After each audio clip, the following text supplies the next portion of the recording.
Hola, què tal? A 26 de maig que estem avui. Informació de servei.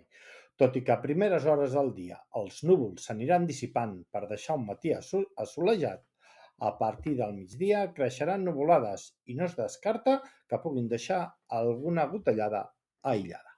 La nit serà serena. Som-hi, anem a les notícies.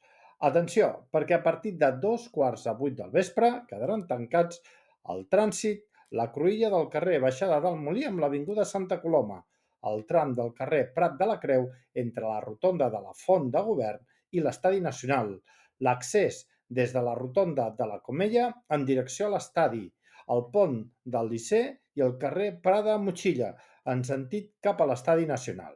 Aquestes restriccions s'aixecaran de manera progressiva a partir de 2 quarts de 12 de la nit, l'hora en la que estarà prevista la finalització de la cerimònia inaugural dels Jocs dels Petits Estats.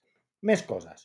Una vuitantena de vendes ha estat el resultat de la Fira del Vehicle d'Educació de Sant Julià de Lòria, que ha tornat a ser tot un èxit, un esdeveniment que ja reclama que es faci 2 vegades a l'any. I després diuen que no ens agraden els cotxes. I acabem, perquè continua el sarau de la censura del Comú d'Escaldes-Engordany amb l'exposició de la censura. I és que l'Associació de Professionals de la Comunicació d'Andorra va denunciar la coacció del Comú Escaldenc a la premsa del país per no fer públic la cancel·lació de la mostra. Trist que a aquestes alçades encara hi hagi pressió per als mitjans. Però bé, no és la primera vegada ni serà la darrera que passa al país. Tots, absolutament tots, totes les institucions pressionen els mitjans amb les excuses que posen publicitat. Ens ho fem mirar. Va, ho deixem aquí. Demà ens tornem a posar més i millor, si voleu. Adeu.